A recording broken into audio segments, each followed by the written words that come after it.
Hola, ¿qué tal? ¿Cómo están? Bueno, nosotros habíamos visto que hay un primer periodo hacia el año 2000 antes de Cristo, si lo que estamos hablando de periodos anteriores a la era cristiana, o sea que, digamos, a medida que va avanzando el tiempo, va descendiendo los siglos y los años, ¿sí? Cuando hablamos 2000. Sí, durante todo ese periodo donde está comenzando la edad de bronce, la llamada edad de bronce, la edad de los metales, hay un primer momento que en esta zona del Mediterráneo hay una gran potencialidad, hay una gran hegemonía de la zona insular del Mediterráneo, de la zona este del Mediterráneo. Hablamos de las islas Cícladas, que están ubicadas, ese conjunto de pequeñas islas que conforman una especie de círculo, por eso se las llama Cícladas, que están ubicadas en el llamado Mar Egeo. El Mar Egeo es el que limita, de un lado, la Grecia continental con las ciudades jonias de Asia, la costa jónica, que se llama la costa jónica del Asia, que fueron muchísimas polis que tuvieron notable, fueron parte de la civilización griega. ¿Sí? Si bien en algún momento estuvo tomado por el imperio persa y por otros imperios, durante la época de auge de la civilización griega, indudablemente todas esas polis eran griegas en su lenguaje y en sus costumbres en general.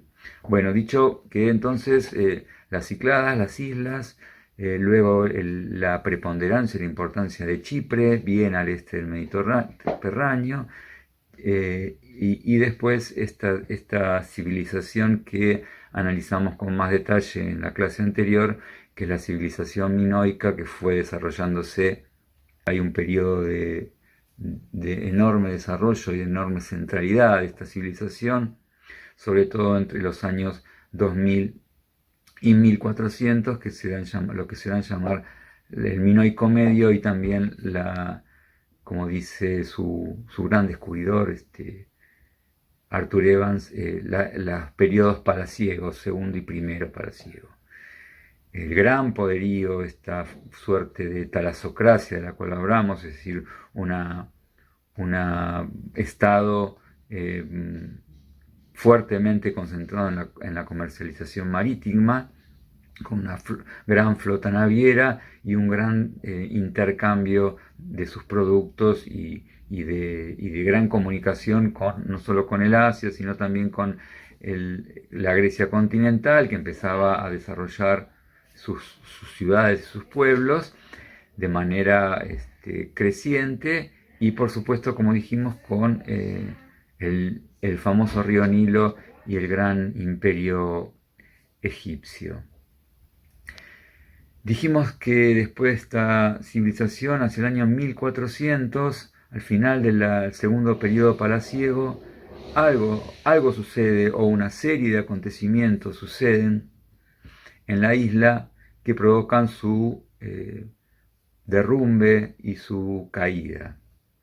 Si bien se habla de un tercer periodo palaciego, desde el 1400 hasta el 1150, ya conforma parte de esta nueva civilización que vamos a analizar ahora, que es la civilización micénica.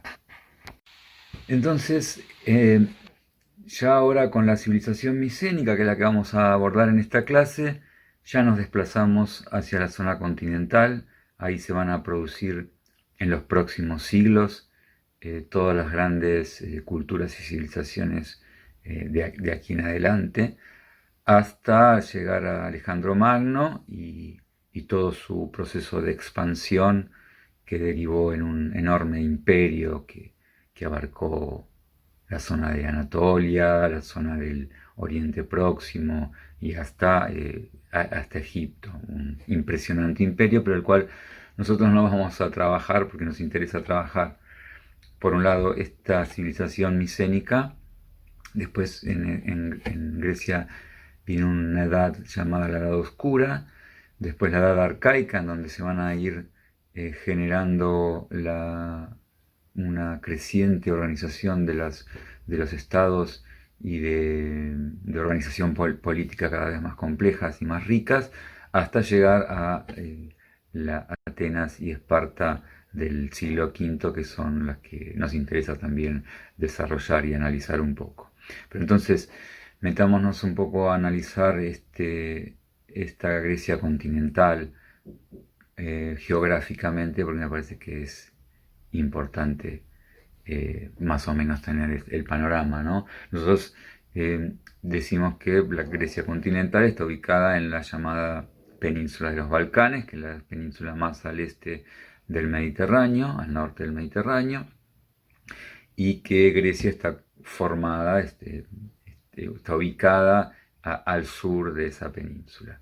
Y esta es una zona generalmente muy escarpada, muy montañosa, difícil de establecer caminos entre una y otra polis. Quizás esto explica un poco el carácter de ciudades-estado autónomas. O sea, Grecia, tenemos que pensar, y esto tiene que quedar claro, nunca se conformó como con un estado centralizado, una monarquía que abarcaba todas las ciudades, sino que cada ciudad conformó un estado autónomo, una polis autónoma, ¿sí? Con rasgos similares, con muchas características en lo que hace a un lenguaje común, en lo que hace a una religión y dioses comunes, y estrategias y tácticas militares y comerciales también en algunos puntos similares, y por supuesto, con algunas diferencias.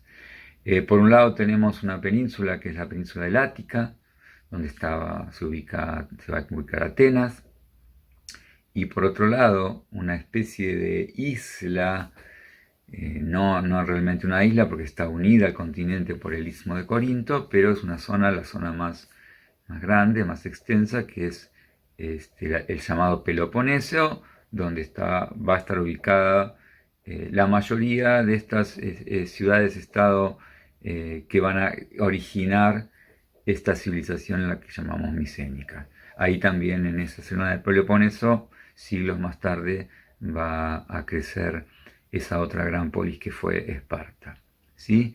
Entonces el continente, la península de los Balcanes y la Grecia está limitada por un lado hacia el oeste por el llamado Mar Jónico, y al este por el Mar Egeo, donde están las Islas Cicladas, y que ese Mar Egeo comunica, y es una zona de gran tránsito marítimo, con Asia.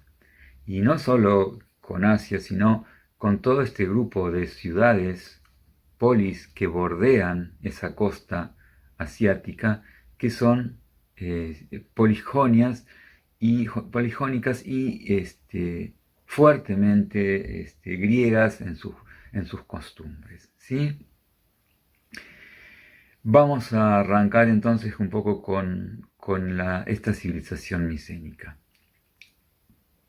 Evidentemente, si nosotros dijimos que la civilización cretense tenía una fuerte influencia y se establecía a partir de una interesante fusión entre el mundo asiático, el mundo egipcio y los habitantes de esa isla, evidentemente la civilización micénica tiene muchísimo más que ver con tribus indoeuropeas que fueron arribando hacia el año 1900, 1800, los llamados aqueos por los griegos, lo que va a llamar Homero en la Ilíada los aqueos, los Ashinawa, le llamaban los hititas, que se fueron asentando en la zona del Peloponeso y se fueron vinculando y fusionando de una u otra manera con la población antigua, a la que se solía denominar los pelagos. Estas poblaciones aqueas, estas tribus, si bien tenían su poderío y su desarrollo y su imposición en todo ese territorio, tuvo que ver con un desarrollo tecnológico mucho más avanzado que los cretenses y mucho más avanzado que los pobladores de lo que se llamaba la Ela, todo ese territorio solía llamarse así. De ahí que se habla del periodo heládico, antiguo, medio y reciente, pero no nos vamos a meter mucho con eso. Pero evidentemente eran pueblos guerreros, pueblos mucho más preparados para la guerra, eran pueblos batalladores que trajeron el carro y el caballo a la zona griega y tenían armamento en bronce muy desarrollado, mucho más desarrollado que las poblaciones, como les dije, cretenses y de la Grecia continental. Esto hizo que se fueran imponiendo y fueran desarrollando esas ciudades en las zonas de Mesenia, de cerca del Istmo de Corinto. Hay grandes ciudades que se fueron, una, la micénica, que es la más importante, que le dan nombre a la civilización, pero hubo otras como Pilos, como Argo, como Tirinto, que también se fueron desarrollando con una lógica de todo tipo, civilizatoria, cultural, política, muy similar. Y no solo eso, no solo en esa zona se fue desarrollando esa cultura micénica, sino también se fueron expandiendo porque fueron obteniendo o ganándose todo el poderío marítimo de la zona, lo que antes era desarrollado por la civilización minoico fue pasando a ser parte de esta nueva civilización micénica. Este mayor poderío tecnológico y guerrero se fue funcionando en algunos aspectos con la civilización minoica. Es decir, la civilización minoica, si bien tenía un menor desarrollo tecnológico en cuanto a armamento y a todo tipo de cuestiones que tenían que ver con el uso de la agricultura y demás, la civilización minoica estaba más desarrollada en términos culturales. Entonces, la civilización micénica fue tomando también mucho sobre todo de la cultura minoica. Por ejemplo, toda la escritura, la llamada escritura lineal B, recuerden que la civilización minoica tuvo tres tipos de escritura: la jeroglífica, la lineal A, que prácticamente no pudo ser descifrada, y la lineal B. La lineal B, que es una escritura silábica, es decir, escritura silábica quiere decir que cada signo se corresponde con una sílaba. Nuestra escritura es una escritura alfabética, cada signo se corresponde con un sonido, con un fonema. Acá no, y esta va a ser la escritura después, va a derivar la escritura griega también, ¿no es cierto?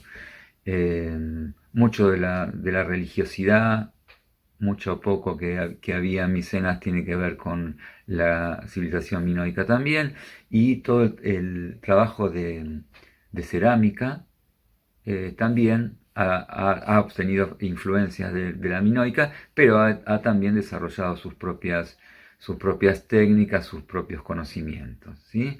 Entonces, para entender la civilización micénica hay que entender que era una civilización reunida a partir con una centralidad de un palacio en donde habitaba el Wanax. El Wanax era el jefe, el rey, una especie de rey, o de reyesuelo, podríamos decir, que dominaba toda la comarca. Como les dije, eran pueblos fuertemente guerreros, y el palacio en general se ubicaba en lo que era la Acrópolis, en algún cerro, lo que le permitía tener una buena panorámica para observar si había algún pueblo que venía a atacarlo o a saquearlo. Y no eran como el Palacio de Nosos del Minoica, donde era abarcaba 45.000 metros cuadrados, era acuérdense, un palacio que era un centro estatal, administrativo y comercial, ¿sí? Que tenía 1.500 habitaciones. Acá no, en el palacio de Atreo, en el palacio de Agamenón, en el palacio de Néstor, algunos de los Wanaks de las distintas ciudades. Era el palacio, era donde vivía él, donde estaba su trono, donde vivía la nobleza, la servidumbre, y había algún tipo de habitaciones o ambientes en donde se podía guardar como almacenamiento y demás. Por ahí también había algún sector para los artesanos, pero no tenía las características estas de ciudad-estado, de palacio-estado de la cultura cretense, ¿sí? Y en las laderas de esa acrópolis, de ese palacio, estaban todas las demás clases, las clases medias y sobre todo las bajas, que trabajaban la tierra. El comercio agrícola, indudablemente el modo de producción agrícola era, como siempre en Grecia, muy importante. El vino, la vid, el olivo y el aceite de oliva y el trigo eran parte fundamental de su comercio, de su agricultura, que les proveía las posibilidades de comerciar y traer otros productos, sobre todo el metal, que no abundaba.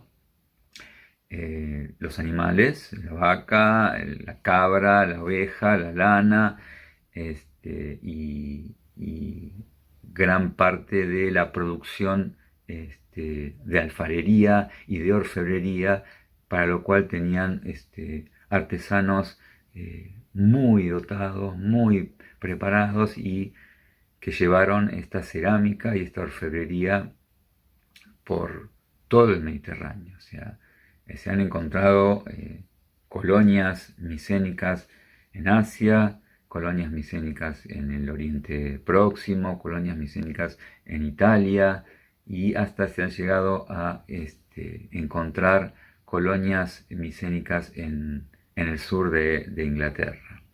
¿Sí? Ese comercio de orfebrería, de cerámica y de agricultura les permitió proveerse de una riqueza de estas ciudades sustantiva. De ahí que Homero en algún momento hable de Micenas, la rica en oro, ¿sí? Porque se podían encontrar, y de hecho se encontraron en las tumbas, objetos de oro, ya sea en términos de armamentos, ya sea en términos de máscaras, ya sea en temas de pulseras, collares, de una riqueza extraordinaria, nunca antes vista, solo comparable con la Rusia de 100 años posteriores. Y esto habla de unos pueblos, unas ciudades muy enriquecidas, ¿sí? Es importante que vayamos analizando y estableciendo comparaciones o contrapuntos con la civilización minoica, ¿no? O sea, habíamos hablado de una civilización minoica pacífica, donde no había ningún rasgo de belicosidad, ni se habían encontrado mayormente restos de armas, ni en las tumbas, ni en los murales pintados, ninguna oda o honor a algún guerrero. Tampoco habíamos visto en sus palacios murallones protectores de alguna invasión, y acá vemos todo lo contrario. Pueblos que, como dijimos, venían de tribus guerreras indoeuropeas, en donde claramente la capacidad de batalla era como un síntoma, un signo de poderío y de honor. Hay una palabra que vamos a ir viendo de ahora en más, que me parece que es interesante ir rastreando su significado para ir comprendiendo a la civilización griega en su conjunto, pero también ciertos matices que se van dando a lo largo de los siglos.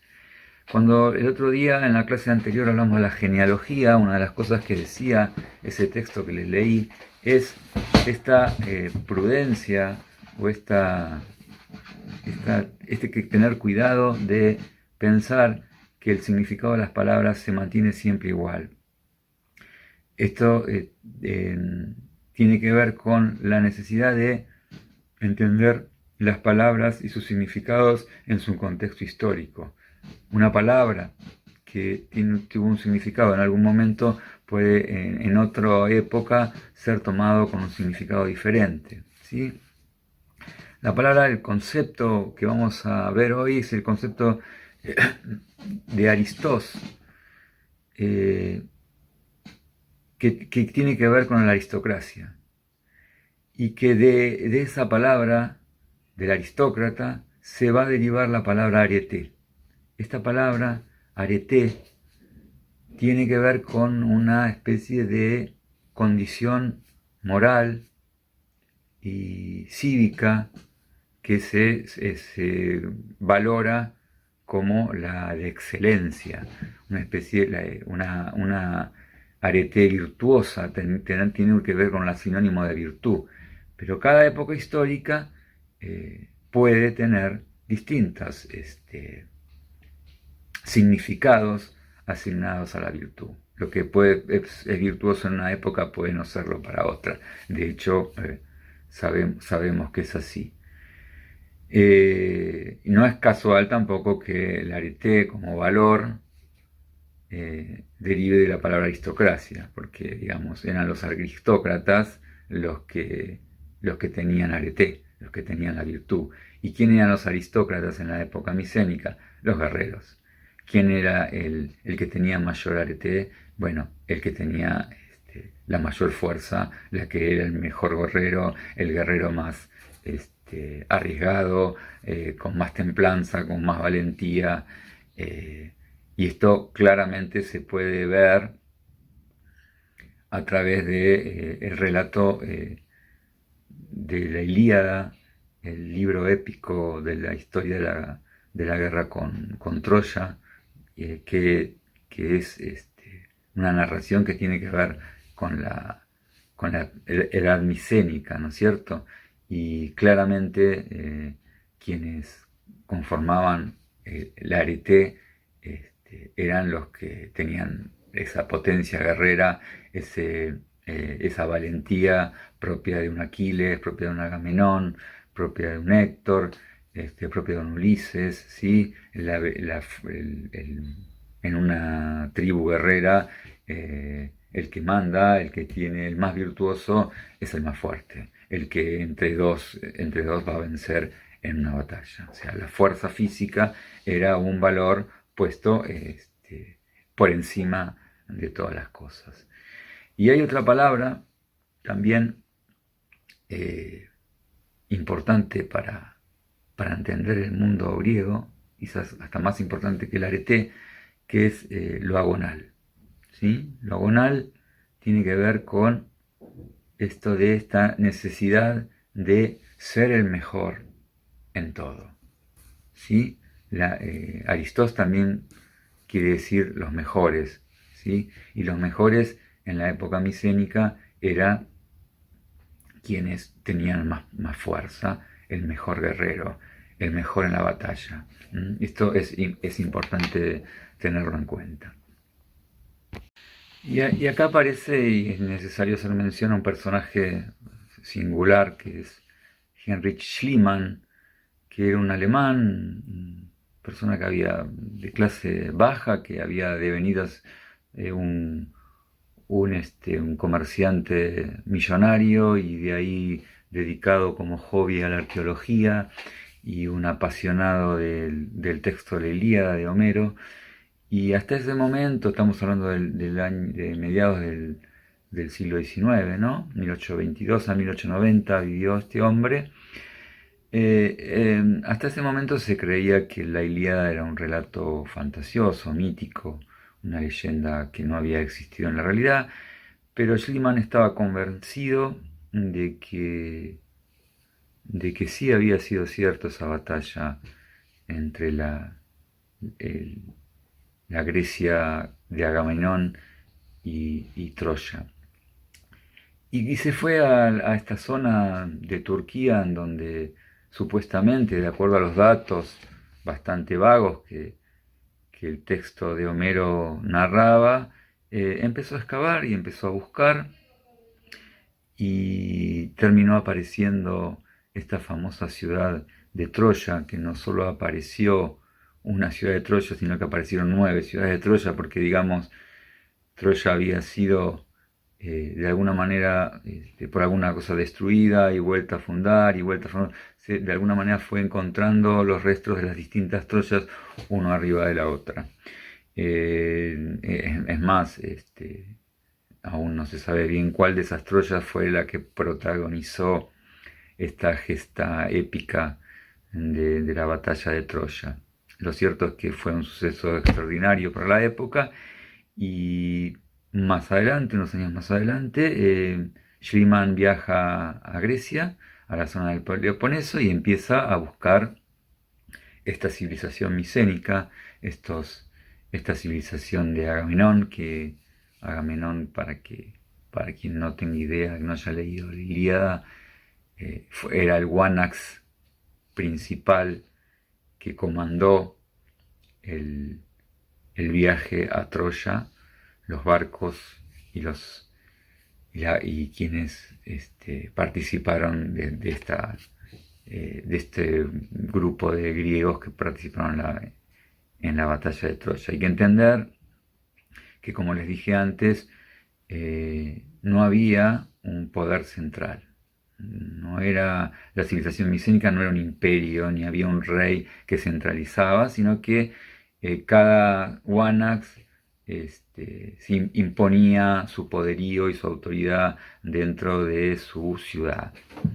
Eh, Algunos con más fuerza que otros, como el caso de Agamenón. Evidentemente, por alguna razón, Agamenón de alguna manera nucleó este ejército, aunque siempre siendo muy discutido por los demás Wanax. De hecho, eh, Aquiles constantemente está confrontando con él, está discutiendo con él, se niega a ir a la batalla por una u otra contienda personal, y muchos de los otros Wanax también demuestran que no hay una verticalidad de mando, sino que cada uno trata de exponer su cuota de poder. Y es así que en el año 1876 aparecen los restos de esta poderosa ciudad, estado llamada Micenas.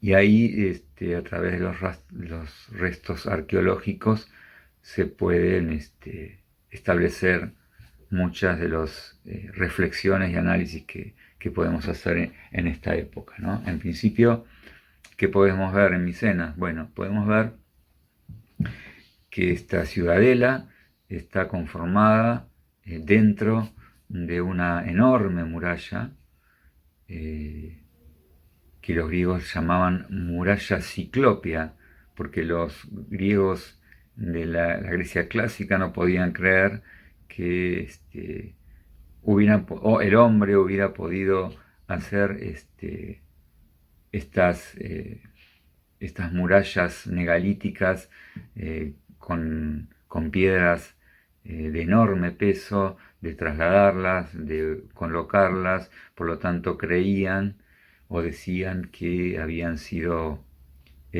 construidas por los cíclopes, ¿sí? Los gigantes.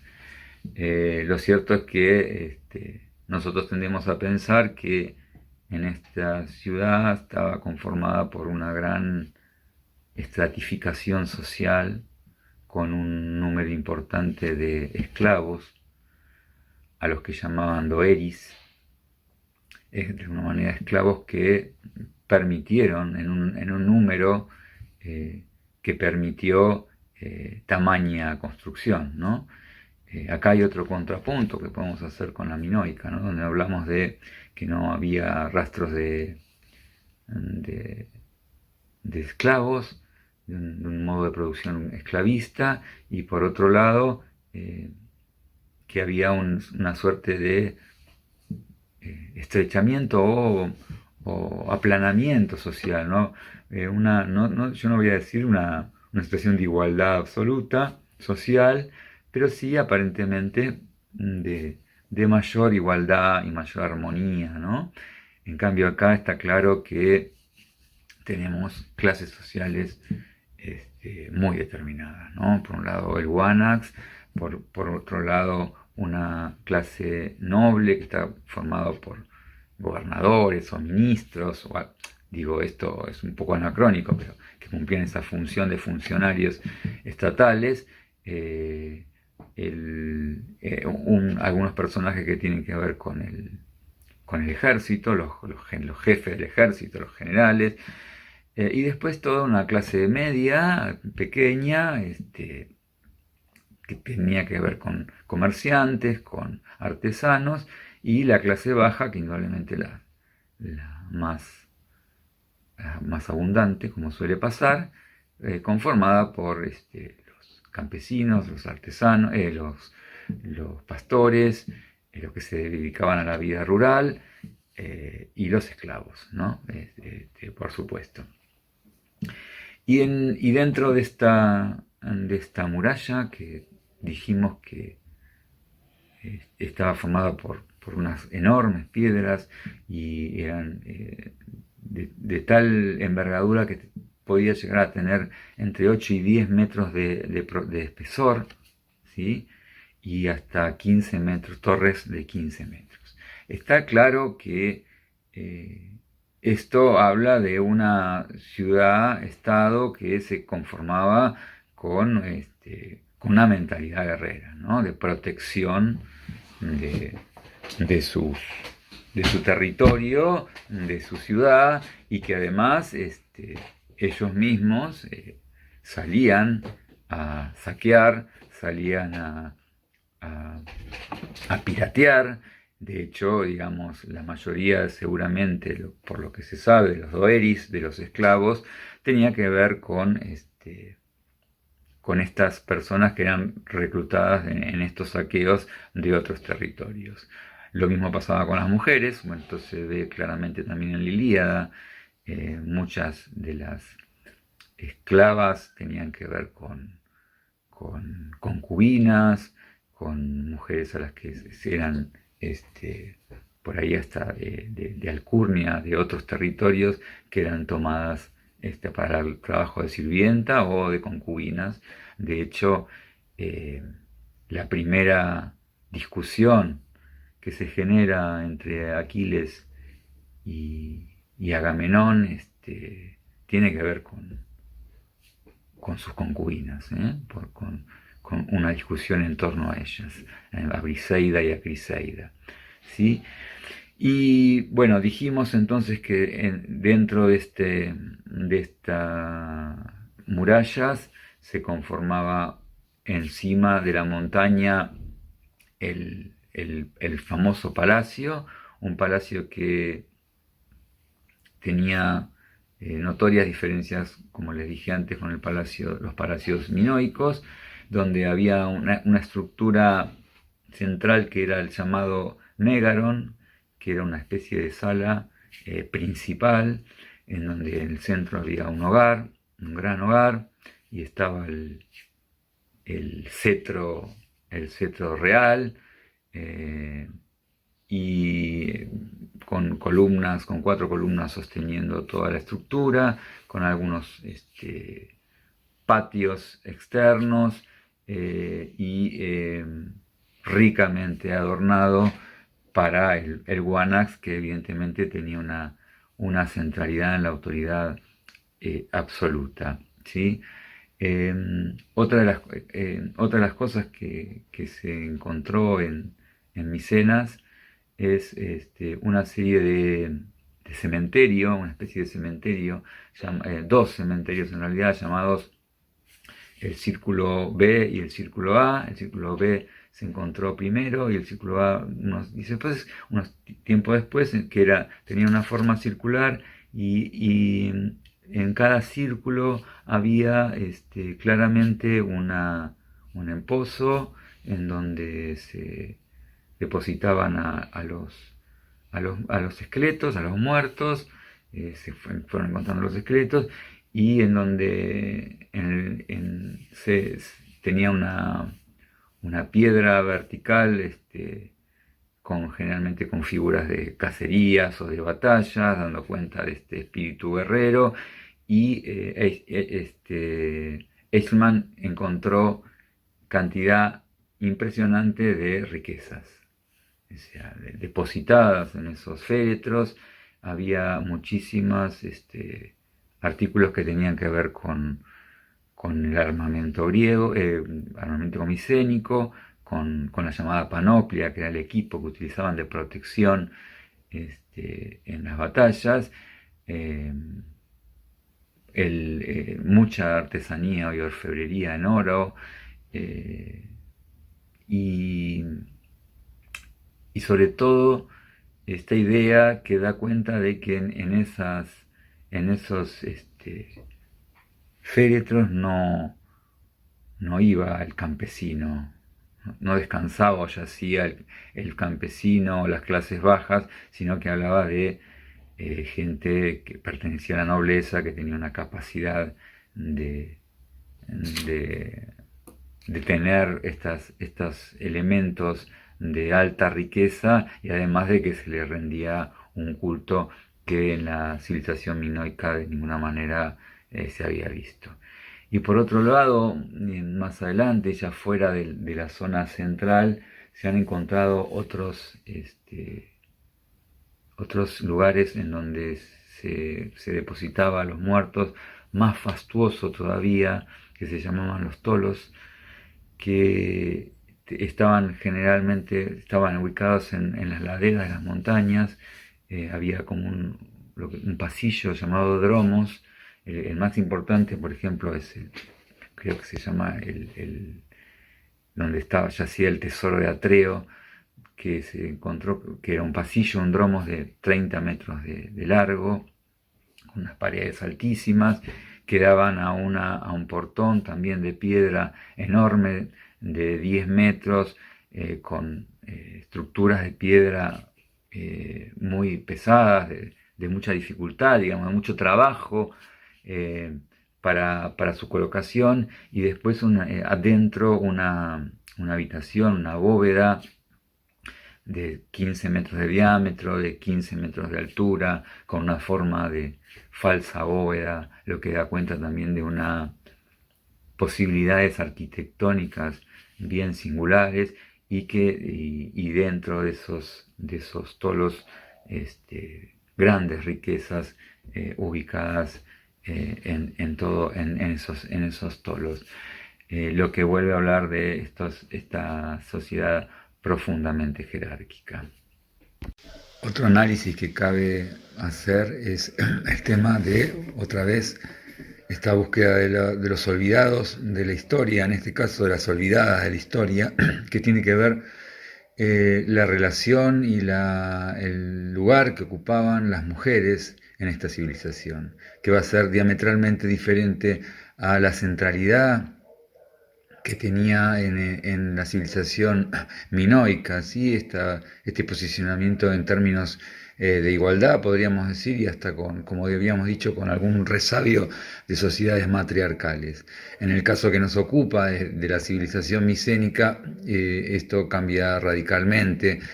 Estas tribus indoeuropeas tenían una concepción fuertemente machista, misógina, que tiene una cierta lógica con esta arete guerrera, con esta valoración de la guerra, de la fuerza física, que ponía a las mujeres en una condición de inferioridad. Se puede ver claramente en la Ilíada las posiciones que ocupaban y la importancia que ocupaban las mujeres era absolutamente secundaria. En algunos casos casi tratadas como objetos, ¿sí? De hecho, digamos, el origen de la Ilíada, por lo menos desde el punto de vista de la argumentación de Homero, es el secuestro de Helena de parte de Paris el troyano a su esposa Helena, que Menelao era el esposo de Helena y es secuestrado por Paris.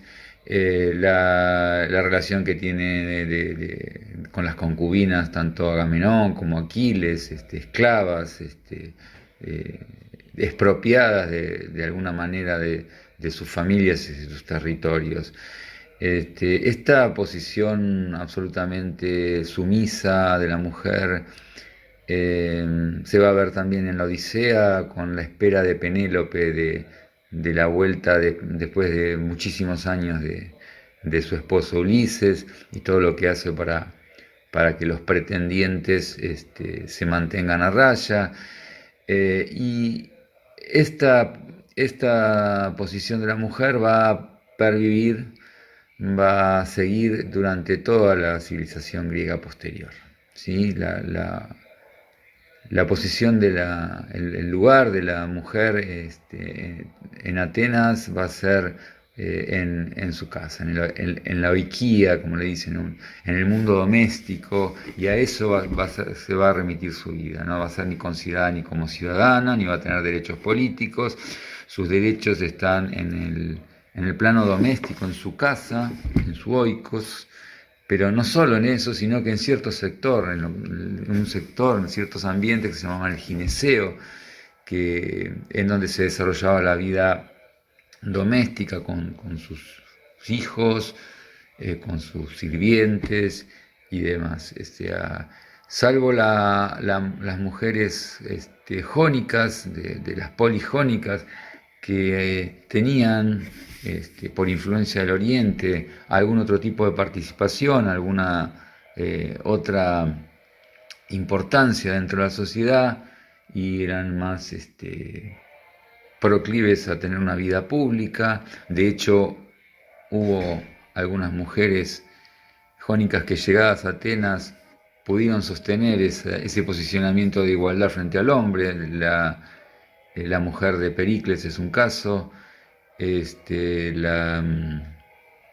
caso de la poeta Safo, de Levos, que también llegada a Atenas logra tener un intercambio muy distinto al que cualquier mujer ateniense podía tener. O sea que ahí hay también un cambio radical con respecto a la civilización minoica. ¿Cuáles son las fuentes a través de los cuales se ha obtenido información sobre esta civilización tan importante? Es la arqueología, esto que estuvimos analizando a través de los descubrimientos de Eichmann y los que se siguieron haciendo después, los que nos permiten hablar de una clase estratificada, una clase, unas ciudades-estado muy poderosas, con mucha fortuna, con mucha riqueza y profundamente guerreras, ¿sí?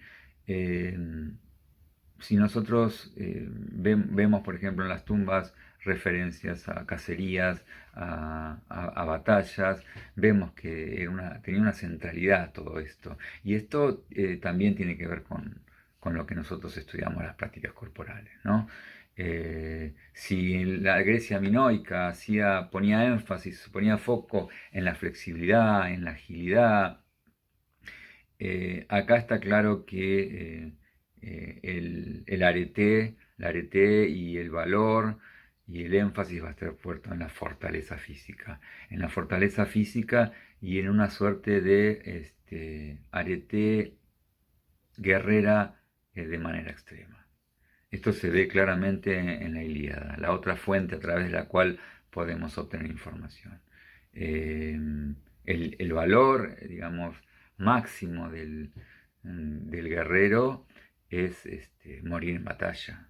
Y es más, morir joven en batalla. De hecho, Aquiles sabía que, porque su madre se lo había dicho a través de los dioses, que ir a la guerra de Troya le iba a representar la muerte. Sin embargo, él prefiere, no, prefiere una vida larga y tranquila prefiere sin embargo ir a la batalla y dar pelea y morir joven, morir héroe, una vida heroica, digamos, ¿no? Esta es la idea del arete micénico, que después claramente va a tener mucha influencia en el mundo espartano, ¿sí?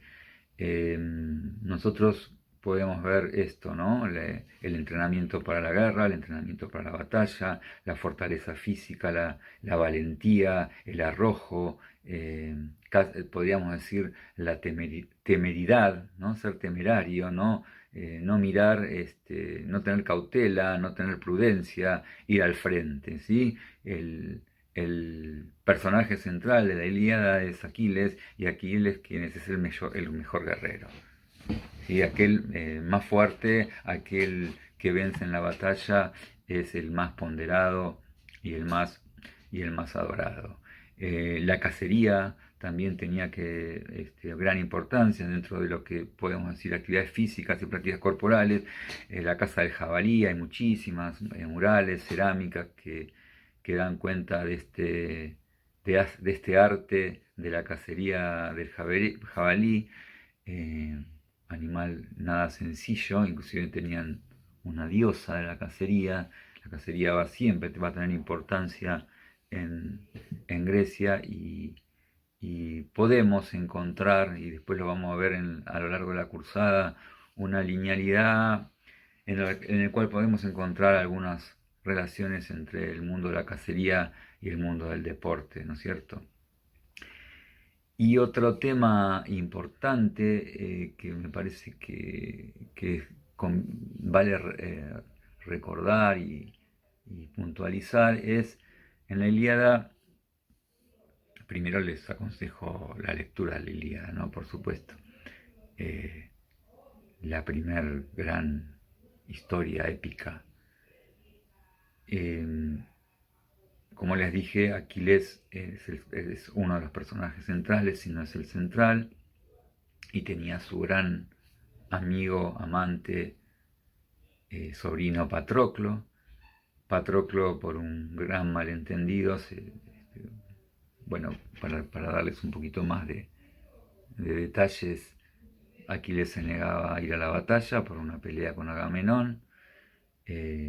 Patroclo, sin decirle nada a Aquiles, se pone toda la panoplia, el armamento, toda la estructura que cubría el cuerpo de Aquiles, y Héctor, el troyano Héctor, uno de los hijos del rey, lo mata a Patroclo en la batalla pensando que era Aquiles, y cuando Aquiles se entera de la muerte de Patroclo, se desespera, va a pelear con Héctor y lo termina matando a Héctor. Bueno, esta historia sigue, pero lo interesante a los efectos de lo que yo les quiero manifestar es que dentro de los rituales que Aquiles estableció para la muerte de Patroclo, estaba una serie de juegos, ¿sí? Juegos funerarios, rituales que tenía que ver con una suerte de conmemoración y honor a aquel que había muerto, ¿sí? Una suerte de contiendas que tenían que ver con carreras de velocidad, carreras de carro, lucha entre los distintos guanacs griegos que participaron de ese ritual. Y lo que se puede ver en la narración que hace Homero de estos juegos en honor a Patroclo es que los juegos, uno lee la narración de las batallas con los troyanos y la narración de los juegos, son muy parecidos. Hay una extremada violencia en los juegos, hay una permanente lucha casi a muerte, sin medir mucho las consecuencias. Este arete guerrero del cual les hablé, esta temeridad, en donde las reglas no estaban determinadas claros, y transgredir las reglas, por ejemplo, en una carrera de carro, cerrarle o chocarle al carro contendiente no era visto de una manera negativa, sino que era parte de la lógica. Podemos encontrar que el juego se desprendía, pero a la vez tenía una semejanza muy grande con la guerra en sí, digamos, ¿sí? Eh, lo que se supone, según algunos historiadores, es, digamos, estos juegos en honor a Patroclo o a algún muerto noble, va a ir derivando en los futuros Juegos Olímpicos de la Grecia, ¿no? Las competencias eran muchas de las que después van a ser las que se realicen en los Juegos Olímpicos de Olimpia. Pero lo que se piensa, de acuerdo a los últimos registros históricos, es que el origen o la génesis de esto tiene que ver con que en las tribus, este tipo de tribus, cuando moría el Wanax, ¿sí? Había una serie de personas de la nobleza, de guerreros, que intentaban tomar el poder. Como pasa en cualquier manada de animales, ¿no? Casi lo podemos decir así. Muerto el rey, hay alguien que va a querer tomar ese lugar. Y en principio lo que se producía era una batalla. Se peleaban y quien ganaba tomaba el mando, y el que moría o el que era derrotado o yacía o muerto, o bien se acomodaba a su nueva situación. Esto va tomando distintas formas, y por ahí después algunas formas un poco más civilizadas, como decir, bueno, muerto el Wanax, vamos a ver quién es el nuevo Wanax, pero no nos matemos, vamos a hacer un tipo de competencia, y el que gane, el que triunfe en esa competencia, que puede ser una carrera de carra, puede ser una escena de pugilato, va a ser el que tome la autoridad máxima. Y esto va a ir derivando en estos ritos fúnebres que pareciera ser que tienen este origen, ¿sí? Los dos grandes textos que hablan de este periodo micénico son relatados por alguien que se da en llamar Homero. Lo que se sabe ahora es que Homero no vivió en la época micénica. La época micénica es entre el 1500, 1400 al 1150, ¿sí? Ahí termina la civilización micénica. Se piensa primero que la Ilíada fue escrita por una persona y la Odisea fue escrita por otra. Esto no se sabe bien. Es más, no se sabe bien si ese tal Homero existió. Lo cierto es que quienes escribieron o quién escribió la Ilíada y la Odisea vivieron hacia el siglo IX, en el año 800, en lo que se da a llamar la Edad Oscura. No es la época micénica. Como lo que hacen es relatar historias de siglos pasados que han sido transmitidas oralmente por los llamados bardos o aedos, que eran personas que iban de aldea en aldea, de pueblo en pueblo, de ciudadela en ciudadela, a narrar las historias de manera oral, porque la escritura, después de la época de la civilización micénica, lo que llama la Edad Oscura, desaparece la escritura, ¿sí? Digamos que la escritura, que era la lineal B de la época micénica, tampoco era que tenía una gran profusión, sino que se remitía al palacio y a ocuparse de los temas comerciales y administrativos. No tenía una función de narración, sino que era en términos comerciales. Así nace la escritura, y en general y en particular en la civilización micénica. Lo cierto es que hay un historiador que ha estudiado mucho este tema, que es Finlay. Mucho del texto nuestro está trabajado con este libro, que lo que señala es que en este relato hay muchas de las cuestiones que tienen que ver con, con ese siglo XII, pero hay otras cosas que están narradas ahí que en realidad no pertenecen a esos tiempos, sino más el tiempo que se está escribiendo ahí, que es el siglo IX. Eh, por ejemplo, hay muchos ejemplos que da. Uno de ellos es el tema de que Aquiles hace cremar, lo pone a Patroclo en una pira y lo hace quemar, y se sabe perfectamente que en la época micénica no se cremaba, no se quemaba a los cadáveres, sino que se los inhumaba, como lo vimos en estas tumbas, los círculos A y círculos B, o los tolos, en donde los cadáveres se hacían ahí y no se los cremaba.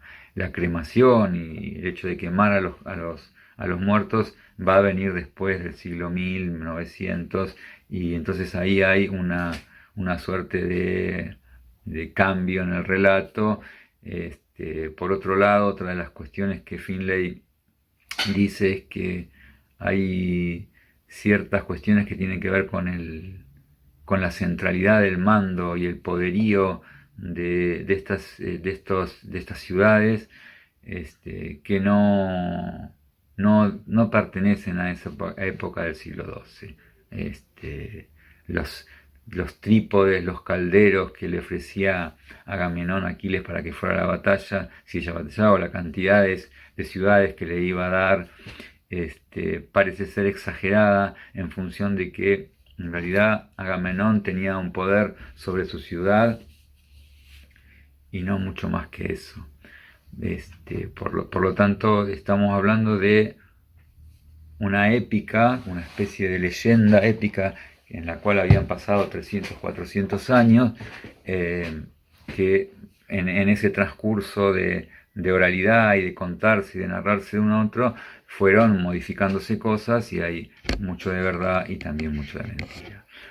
Otro aspecto importante a tener en cuenta es que si bien la historia de la guerra de Troya está narrada como si el origen tuviera que ver con el secuestro de Helena, porque se la lleva a Troya, es muy evidente que las causas de tamaña gesta, de tamaña batalla, tienen que ver con motivos comerciales y mercantiles, ¿sí? Troya estaba ubicado en un lugar absolutamente estratégico.